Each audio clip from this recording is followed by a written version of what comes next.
Chapter 6. Freddy Goes French.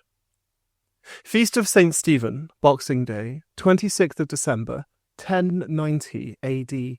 Silverbourne Manor, Angleterre, England. Qui este vos? A voice called out as he slowly opened his eyes. It must be Ali playing some stupid trick on him, trying to speak Latin or French. He didn't answer and covered his face with the bedsheets. The last thing Freddy remembered was drinking red wine till around 2 a.m. with Ali. Perhaps he'd come back to taunt him some more, as he'd downed almost a whole bottle of Gaulish red wine by himself. The HistorAI had simulated a Roman kitchen, meaning there was a ton of bizarre-tasting alcohol, wine, and other comestibles in the kitchen which none of them had ever seen before. Freddy, who had a deep interest in history, had taken Ali's dare literally and decided not to back down when challenged to drink all of the alcohol around him. It meant his head was absolutely killing at that moment. He didn't have time for Latin or French. He just wanted to sleep. The voice continued. Vous êtes très belle. It was husky, and sounded like it came from someone his age. It certainly wasn't Ali or the rest of them, as the accent was strange to his ears. It didn't sound like Matt either, and couldn't have been some Canadian-French accent from Quebec, surely. He wasn't sure what was happening, but assumed perhaps HistorAI had taken him literally when he'd requested a new room simulation. Or perhaps he was drunk when he'd gone to bed and accidentally switched on French mode or something. He responded in English. I'm Freddy. This is my friend's house. The response was weird. It wasn't quite French, but wasn't quite Latin. Freddy, et votre ami est absent. Cela me semble une lutte forte acculante.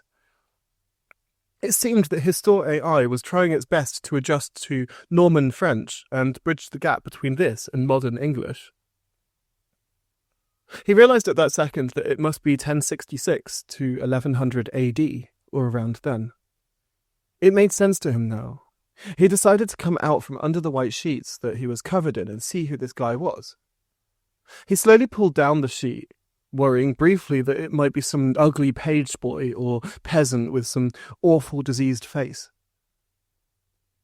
As soon as he unveiled the sheet and uncovered his head, he could see only a metal helmet. The guy was around his height, 6'2", and had a glistening armour on his body. It was a hauberk, and meant he was probably a knight or something. This was good news, as it meant he wasn't some filthy, disease-ridden peasant for this simulated AI experience. He knew it was AI, but also knew that Ali or Finn might have tried to play a trick on him. The knight hadn't removed his helmet yet, but was very close to Freddy. He sat down on the bed next to him, entirely ignoring the fact that Freddy was semi-naked and was only wearing some red Tom Ford briefs. He tried to speak in Norman French.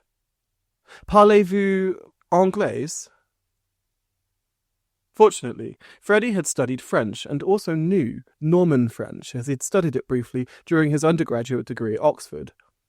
It meant he knew it wasn't quite the same as modern French, so changed some of the words around in the spellings, including how he pronounced the words. I can speak English, yes. How did you sleep, beautiful boy? He asked Freddy, moving slightly closer on the bed and placing his hand on Freddy's thigh. It felt alien, but not wholly undesired. Freddy had a sense that this guy was potentially very good-looking. Clearly, HistorAI had decided to finally kick in properly and translate Norman French to English. This was slightly irksome to Freddy, as he had actually wanted to try to speak in the knight's language, but it didn't matter. Freddy responded, I slept well. J'ai bien dormi, merci. He added the Norman French part just in case. I wanted to see my boy before I head to the ceremony. It won't be long, and I was required by my father to wear my whole damned outfit, helmet included. He told me I had to show dedication to Christ in my full armour before I could wed that girl. Let me see your face, sir, he asked. He wasn't sure how much he had to act in this simulation, but decided it was best to play along. What girl? What are you talking about? Isolde, the one with the gammy leg. The diseased girl I'm not interested in. I do not want to marry her. I do not care for her.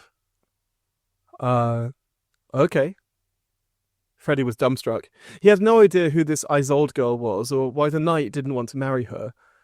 Before he responded with further questions, he looked around the room. He noted that it was around 6 a.m. and well lit, with a large fire roaring under the hearth. The room was richly decorated and had art hanging on the walls, tapestries, and many small pieces of rather delicate furniture dotted randomly around the room. It is you, my love, who I want to marry.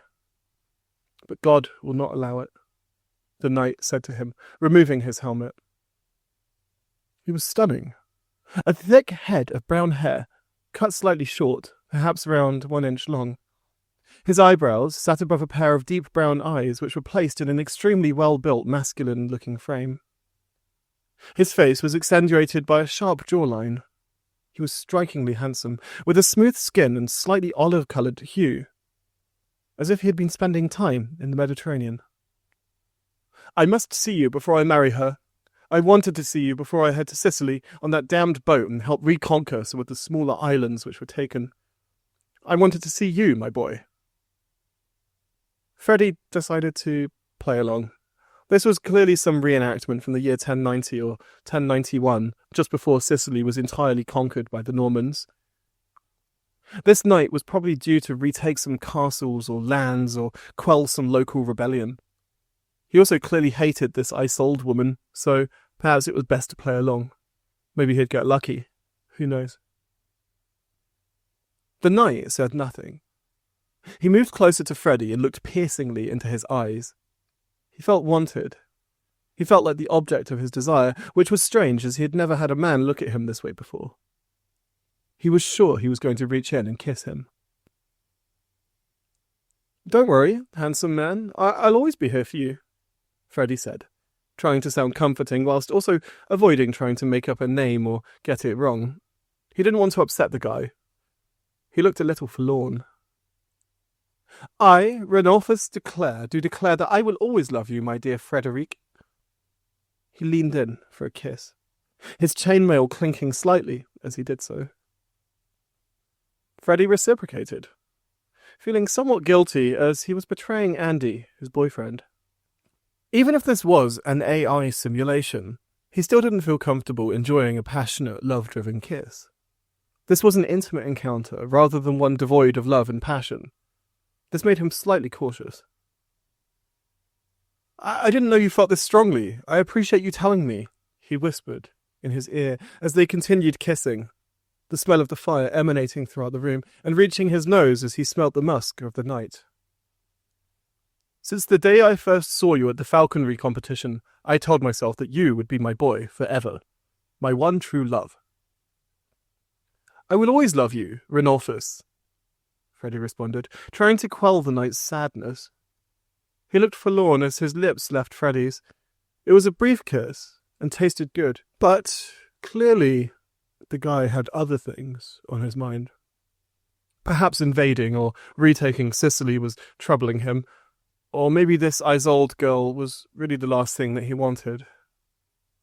He could imagine how tough it would be to an aristocratic person of the 11th century if they were a homosexual, forced into a marriage of convenience or politics for their family's honour. If I could, I would take you to my father and force him to let us marry each other. I would. I would do this for you. But we can't. It isn't allowed. Can't you just see me in secret? Can't you stay in England? Freddy asked, playing along, but not entirely sure what to say in case he got it wrong and upset him. I must tell you, Frederick, that I may not return. I may not return to England. I will be sent to Sicily with Isolde, and she will follow me hence, and not return for many years. I am sorry. He looked sad. He had no clue what to do or what to say. He tried to search his mind and was trying to figure out how to end this whole encounter. It was mirroring his own sadness, he realized, as he was potentially going to be getting a job in Toronto in a few months' time. This would mean he'd have to separate from Andy or have him relocate his photography work. He felt the same sadness that he would probably feel in a few weeks' time or a few months from now. He had no clue how to deal with this situation, but realized maybe it could be useful to his own life. It was a reflection. Look, we had great times together. The universe doesn't want us to be together, and that's clear. You had to go to Sicily, and I must remain here. We love each other. We know this. Before the knight could respond, he added a sentence in Norman French. Tu serais toujours mon chevalier et reluisant amour. He knew that this might not translate fully, but simply wanted to tell him he would always be his knight in shining armour. It was the only thing he could think of adding without leading the guy on or ending up fucking a Norman knight from 900 years ago. That might not go down too well with Andy. The knight vanished. No response. The room collapsed into the breaking light of the morning, and all he could see next to him was Andy breathing gently. It was a mirage. It was a simulation which was born by HistorAI through to him from his unconscious need to repair his relationship with Andy before he was moving to Toronto, Canada.